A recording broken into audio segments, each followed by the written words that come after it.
Chapitre 2. La somesthésie et la nociception. La perception somesthésique est l'ensemble des perceptions et des informations provenant de l'environnement par le corps. Quand on parle de somesthésie, c'est aller au-delà du toucher. Cela passe par des perceptions au niveau de la peau, mais cela va au-delà du toucher. La somesthésie regroupe différents aspects. Le toucher, la pression des objets sur la peau et le contact des objets sur la peau, les vibrations, avec comme exemple le flux d'air,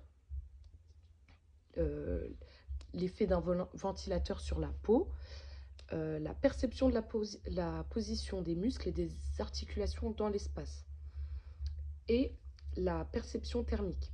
Tout ce qui est périphérique passe par le contact avec l'objet.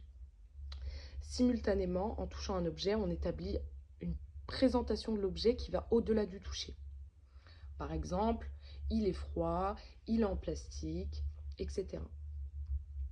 L'intensité dans les perceptions est également un aspect de la somesthésie, avec la notion de douleur. On a un effet de retrait lorsque la chaleur de l'objet est trop élevée. L'intensité de la perception est transmise à l'organisme en tant que danger. La détection de cette notion de danger fait basculer le domaine de perception somesthésique au-delà de la perception, au domaine de la perception nociceptive. La somesthésie est une perception globale de l'ensemble de l'environnement par le corps, avec un lien étroit avec la nociception.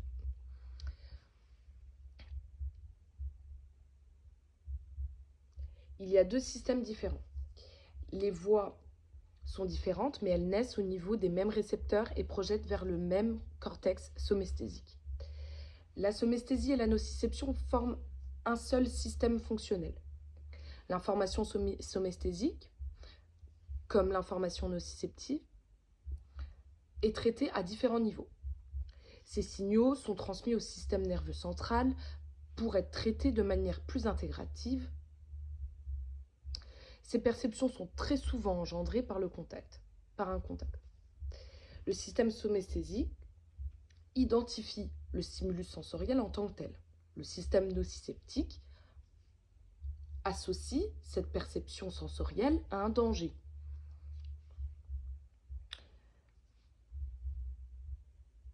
La somesthésie consiste à avoir des terminaisons réceptrices qui perçoivent l'information, puis la transmission et le traitement par la moelle osseuse de cette information, et le cerveau traite l'intensité de l'information.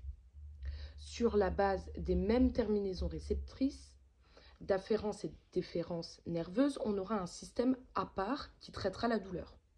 Dans la moelle osseuse, il y a un ensemble de voies nerveuses, et au niveau central, c'est un système qui compose le système nociceptique. Donc, la somesthésie traite l'information, objet dur, froid, bleu. La nociception, elle, traite la douleur. En même temps que le système somesthésique donne des informations sur l'objet et comme il est perçu, le système nociceptique donne l'information sur laquelle l'objet peut être dangereux. Entre le message somesthésique nociceptif et la perception du signal somesthésique douloureux, il y a une cascade électrique et chimique qui se divise en 4 étapes. La perception, la transduction, la conduction et l'intégration. La perception, on a un récepteur qui perçoit la stimulation. La transduction, il y a un certain nombre de récepteurs qui traduisent l'information perçue par le signal électrique. La conduction, ces potentiels d'action parcourent les fibres afférentes et partent des terminaisons vers la moelle osseuse. Et l'intégration se fait au niveau de la moelle osseuse avec un premier traitement d'information. Dans la moelle osseuse, il y a une étape de modulation du signal. Soit on aura directement un traitement d'information dans le segment de la moelle osseuse pour avoir une réponse à l'information tout de suite. C'est une réponse réflexe. Ou alors, on peut avoir une étape d'intégration avec un traitement cognitif de l'intégration, là où l'info sera traitée par le cerveau dans le système nerveux central.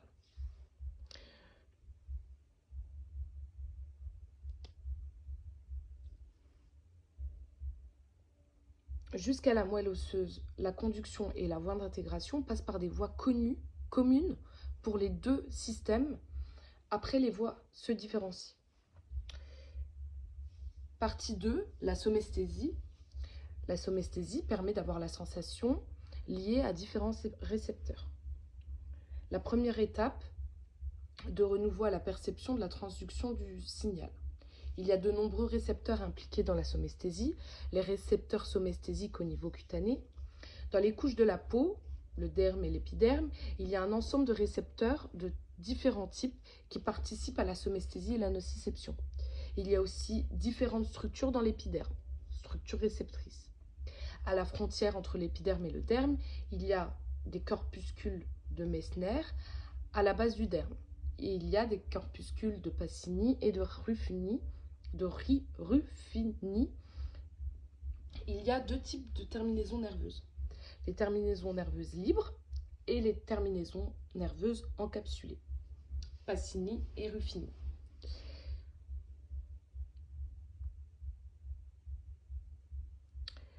L'organisation du segment de la moelle osseuse.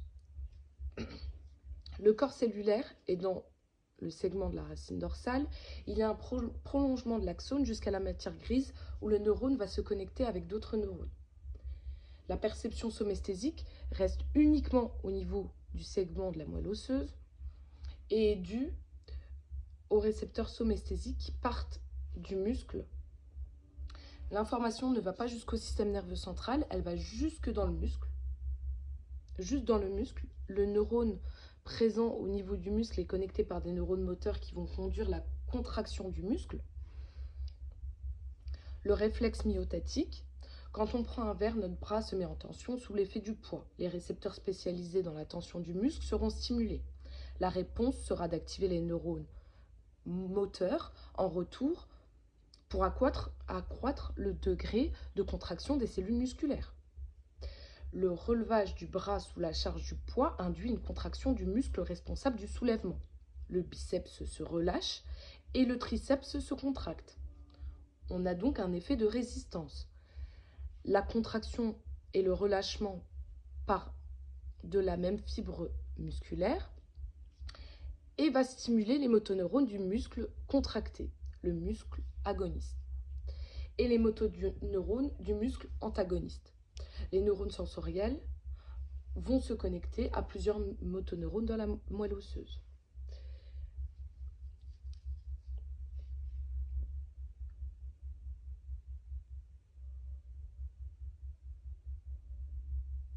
Il y a un certain nombre de fibres, A bêta, A delta, 1 alpha, 2, 1 bêta, C. Les fibres alpha, bêta et delta sont des fibres myélinisées qui conduisent l'information plus vite. Les fibres myélines, avec un diamètre plus important ou moins important, et sans myéline, c'est des fibres plus fines. Les fibres myélinisées transportent l'information plus vite. Plus elles sont grosses, plus elles conduisent vite. En fonction du type de récepteur, ils sont plus ou moins spécialisés pour le type de réception. Il y a un ensemble de récepteurs somesthésiques et nociceptifs. Les récepteurs les plus généralistes sont les terminaisons nerveuses libres, sensibles à la douleur, la température corporelle, le toucher. La vitesse d'adaptation est lente ou rapide. Un récepteur rapide et récepteur lent. Le seuil d'activation est le seuil auquel le récepteur est activé. La pression auquel notre doigt ne va pas sentir. Puis la pression où notre doigt perçoit, c'est le seuil de stimulation. En fonction du récepteur, on a des seuils bas. Récepteur peu sensible, stimulation relativement élevée pour déclencher la perception. Et des seuils élevés où on a des récepteurs sensibles et la stimulation nécessite une stimulation très légère qui sera suffisante pour déclencher la perception. Les fibres ayant un seul seuil élevé sont les terminaisons nerveuses libres. Elles sont directement sous l'épiderme. L'organisation segmentaire de la moelle osseuse, de la moelle épinière et dermatome. Les récepteurs somesthésiques ont aussi des localisations qui sont particulières. Cela dépend de leur rôle. Les fuseaux musculaires, récepteurs articulaires sont retrouvés dans les compartiments musculaires et d'articulation. Les corpuscules et terminaisons nerveuses libres sont présents sur tout le territoire cutané, sur la peau de l'individu. Sur tous les territoires cutanés, certains récepteurs cutanés dans une région donnée sont activés. Par exemple, les récepteurs de la main droite. Ces récepteurs, en termes d'intégration nerveuse par territoire, les territoires sont des dermatomes. Les dermatomes sont partagés en quatre parties. Cervicale, avec les deux mains, thoracique, lombaire et sacré. Il y a des vertèbres tout du long. Dans ces vertèbres, il y a de la moelle osseuse où se situent les nerfs, qui sont répartis des côtés droit et gauche. Ces dermatomes sont composés d'un nombre différent de segments. Cervical, 7 segments, thoracique, 12 segments, lombaire, 5 segments et sacré, 5 segments. Le dermatome est donc un territoire spécifique qui est interconnecté sur un segment précis de la moelle osseuse.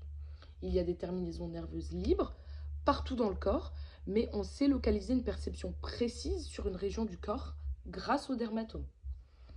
Par exemple, si on a une pression sur le pouce, on active le dermatome C6. On remonte sur le côté extérieur du bras jusqu'à la base de l'épaule. S'il y a une perception sur un autre endroit du bras, ce sera un autre dermatome qui sera activé. L'activation spécifique à un endroit sur la peau qui va activer une voie neuronale spécifique et va donner l'information au cerveau de la zone touchée sur la peau. Les voies somatosensorielles ascendantes. Les voies ascendantes forment la voie lemniscale, la voie ipsilatérale qui transmet l'information d'origine cutanée relative au toucher, vibration et proprioception des membres.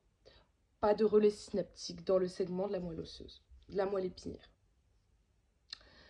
La voie sino-thalamique,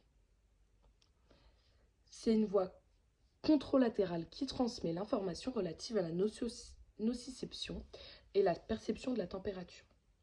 Le relais synaptique se situe dans un segment de la moelle osseuse. Les voies somatosensorielles ascendantes, le toucher, les vibrations et la proprioception. Les voies des colonnes dorsales et les ménisques médians. Il y a des voies spécifiques au niveau du visage, les voies trigéminales. Les voies trigéminales sont le toucher, la vibration, la proprioception. Les régions sont très fortement innervées et fortement représentées. Ce sont celles de la face, sauf pour le larynx, le pharynx, les oreilles et les régions nasales. Les régions qui sont très innervées avec une forte sensibilité sont celles de la bouche, les 2/3 de la langue et la dure mère. Le tissu nerveux de la tête n'est pas équipé de perception de la douleur. Les étapes d'intégration du traitement cognitif, étapes d'intégration. Quand on porte une caisse, il y a le contrôle du mouvement. Quand on veut la poser, le contrôle du réflexe par la voie centrale. À chaque segment, le neurone somesthésique, en rentrant dans la moelle osseuse, il y a un groupe qui part activer les motoneurones dans la moelle osseuse et un autre groupe qui part vers le système nerveux, voie ascendante. Les motoneurones sont localisés dans la partie dorsale de la moelle épinière. Cela forme des groupements de fibres dans le segment de la moelle épinière, la colonne dorsale. De ces colonnes dorsales, les axones sensoriels des neurones sensoriels montent jusqu'au bulbe où il y aura un premier contact synaptique. Dans le noyau des colonnes dorsales, on a un premier contact synaptique dans le bulbe.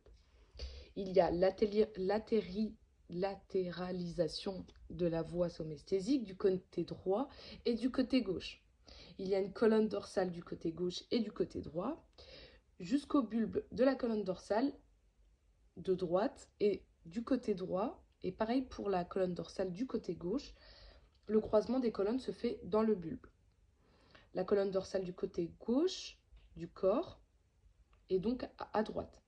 La colonne dorsale du côté droit du corps est donc à gauche. Le croisement se fait de manière à ce que quand le neurone de gauche arrive dans le thalamus et en ressort à droite, il y a un ensemble synaptique dans le noyau du thalamus. Le contact synaptique se fait dans la région du thalamus au niveau du lobe pariétal. En haut à droite pour la main gauche. On va du thalamus au cortex somatosensoriel primaire.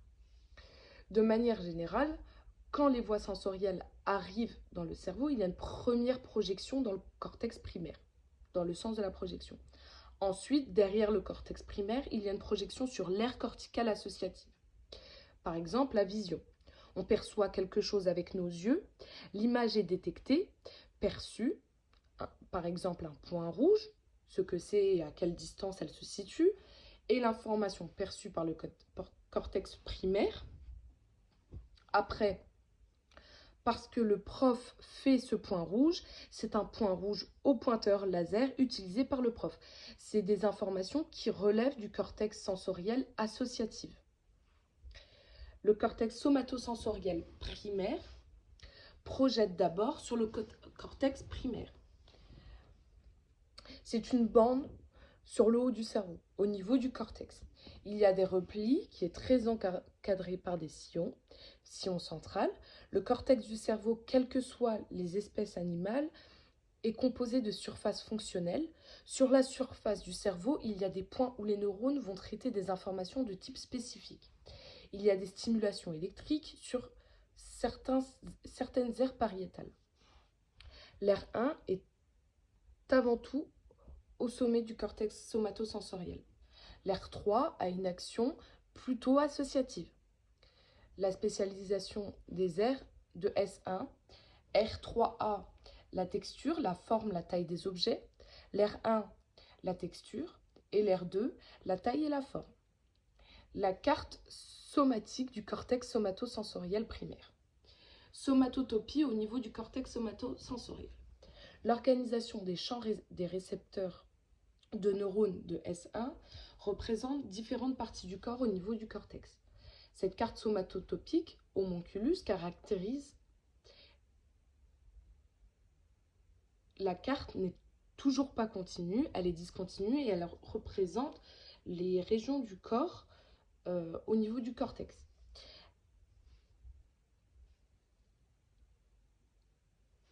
L'organisation du cortex somatosensoriel colonne corticale. Les cellules qui répondent au même type de stimulation forment des colonnes traversant l'ensemble des couches corticales. Il y a une formation de séries de motifs répétés. Chaque doigt de la main, doigt 1, 2, 3, D1, D2, D3, est représenté au niveau de la colonne corticale adjacente. Il y a une alternance de colonnes représentant des réponses sensorielles à adaptation rapide, avec des zones vertes, et des réponses sensorielles à adaptation lente, avec des zones rouges. Le cortex pariétal postérieur, par exemple une clé dans la poche, on a une imagination de la texture, de la taille, de la forme, du poids, de l'orientation de la poche, de l'extrémité qui s'engage dans la serrure. C'est bien une clé et non une pièce de monnaie. On a une association du bruit, s'il y a plusieurs objets qui s'entrechoquent. De quelle clé s'agit-il? Représentation visuelle de la clé. On a une convergence des informations de différents types pour former des représentations complexes, S1 et S2, dans le cortex pariétal postérieur, visuel V1 dans le cortex pariétal visuel, cortex pariétal postérieur, et auditif 1.1 dans le cortex pariétal postérieur. Un exemple de syndrome de négligence sensorielle suite à une lésion au niveau du cortex pariétal postérieur droit due à un AVC, agnosie. On a une absence de réaction d'orientation au stimulus présentée du cortex contralatéral par rapport à la lésion cérébrale, en l'absence de troubles moteurs ou sensoriels élémentaires. La négligence peut intéresser les modalités visuel, auditif, tactile, c'est-à-dire l'espace corporel et extracorporel, ainsi que la mobilité du membre atteint. Cela conduit la personne à à négliger, oublier la moitié de l'espace qui l'entoure, parce que la lésion empêche le cerveau de répondre aux signaux qui lui sont présentés du côté opposé à ce qu'il a touché. Émligence visuelle gauche, se heurte aux obstacles situés sur sa gauche, ne lit que la partie droite d'un texte, coupant les phrases au milieu, répond à une personne située à sa droite. Quand c'est une personne située à sa gauche qui lui parle, il ne recopie que la partie droite d'un dessin qui lui est présenté. Ne mange que le côté droit du contenu de son assiette, ne se rase que la partie droite de la barre. Hémi-hypoesthésie, il y a une perte ou un amoindrissement de la sensibilité dans une moitié opposée du corps. Le déficit touche le sens tactile ou la thermoalgésie, que cela soit superficiel ou profond. La nociception. Les nocicepteurs sont les récepteurs de la douleur qui comprend des terminaisons libres. L'extrémité distale de l'axone.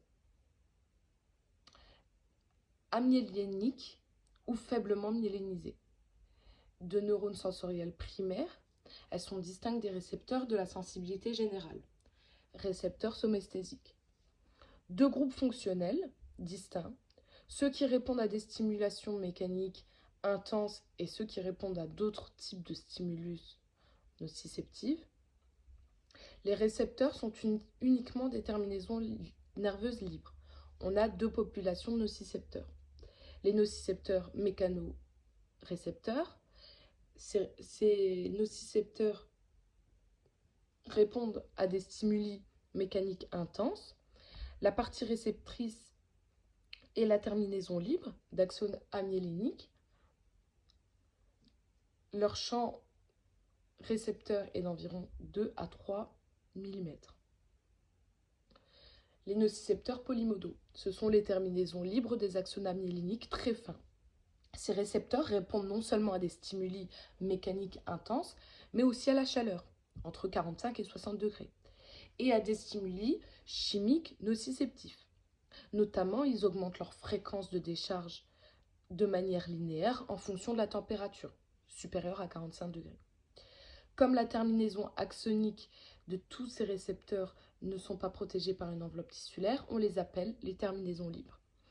Du fait de l'absence de cette barrière physique, les terminaisons libres sont sensibles aux agents chimiques produits et libérés par les cellules proches de la stimulation nociceptive. Ces agents chimiques diffusent sur une distance de plusieurs millimètres et peuvent ainsi activer ou moduler l'activité de plusieurs nocicepteurs environnants. Les nocicepteurs sont localisés dans les tissus cutanés, musculaires lisses, striés, articulaires et osseux. Les segments de la moelle osseuse. Après intégration de toutes les données, le deuxième neurone nociceptif peut partir dans deux directions. Vers des neurones pour des activités réflexes, des neurones du système végétatif, surtout la couche 1, vers des motoneurones du muscle fléchisseur, réflexe de retrait, vers de nombreuses structures du tronc cérébral pour une régulation homéostatique, modulation de la douleur qui marche dans les deux sens, vers le télencéphale, mais également en retour vers la moelle osseuse, vers les noyaux ventral, postérieur, latéral, du thalamus, principale voie du stimulus nociceptif vers le cerveau. Les neurones nociceptifs peuvent aussi former des réseaux dans les segments de la moelle osseuse. Les neurones nociceptifs dans la moelle osseuse, dans la moelle épinière, forment un réseau complexe avec les neurones nociceptifs spécifiques, fibres A, delta ou C, les neurones à convergence, fibres A, delta, et les neurones A alpha et A bêta. La voie nociceptive ascendante, la voie spinothalamique est vraiment la voie de la perception de la douleur. La voie spinothalamique, voie contralatérale qui permet les informations relatives à la nociception et à la perception de la température, la voie trigéminale de la douleur, nerfs trijumeaux, cinquième paire de nerfs crâniens, 3 faisceaux nerveux, V1, V2 et V3. Les 3 branches innervent des régions précises autour de l'œil et au niveau de la mâchoire. La perception de la douleur est assez énervée, donc assez élevée. Les projections des voies de la douleur.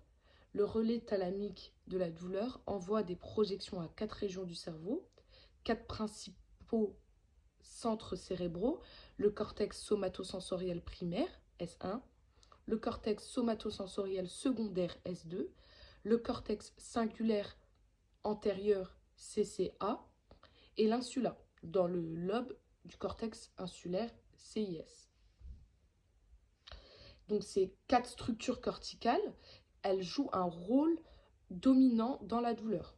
Les 2 premières structures, S1 et S2, sont principalement liées à la composante senso-discriminative de la douleur, tandis que les 2 suivantes interviennent davantage dans la composition motivo-affective de la douleur. La composition motivo-affective de la douleur, les personnes ayant des douleurs importantes sont émotionnellement très sensibles. La perception de la douleur a un impact émotionnel et sur les aspects motivationnels. Elles peuvent être modulées par des aspects émotionnels et motivationnels. Les voies descendantes de la modulation de la douleur. Il existe des voies descendantes avec un contrôle supraspinal de la douleur, avec des actions analgésiques, inhibition de l'activité des neurones de projection nociceptive de la douleur, de la corne dorsale et de la moelle épinière, 4 principaux centres cérébraux de la modulation via les voies descendantes, le cortex somesthésique, l'hypothalamus, la substance grise périaqueducale, les noyaux du raphet et les noyaux du bulbe rostroventral. Une fois que le cerveau a reçu la douleur, il envoie un signal pour diminuer la perception de la douleur. Contrôle supraspinal. On retrouve ces boucles de régulation dépendantes à différents niveaux, comme les noyaux de Raphet. Ce contrôle descendant de la modulation de la douleur a donné naissance à la théorie du contrôle d'entrée de la douleur, théorie du portillon. Les flux du message nociceptif transitant dans la moelle est modulé par l'activation concomitante de grosses fibres myélinisées qui innervent les mécanorécepteurs de bas seuil. Les rôles des neurotransmetteurs des voies descendantes. La sérotonine, noyau du raphet médian, l'adrénaline, le locus céruleus, et l'encéphaline, la morphine endogène, opiacés endogènes, et la matière grise périaqueducale. La perception de la douleur a un monde de complexité. Les douleurs projetées, douleurs viscérales, prises pour des douleurs cutanées, irradiation de la douleur liée à un IDM. La douleur fantôme, persistance de la présence d'une partie du corps amputée, membre, mastectomie, castration, lésion de la moelle épinière. L'effet placebo, une réponse physiologique à l'administration d'une substance pharmacologiquement inactive. Ici, arrêt de la sensation de douleur sans que le médicament administré ait une quelconque activité antalgique. L'hyperagésie et sensibilisation, accentuation de la sensibilité et de la réactivité à la stimulation de la zone qui entoure un territoire endommagé. Et les démangeaisons ne concernent que la peau et les muqueuses. Abolition par le grattage, qui est une sorte de stimulation douloureuse faible, sous-type de nocicepteurs cutanés ayant des connexions centrales liées à d'autres récepteurs, nocicepteurs, forte influence des facteurs psychologiques.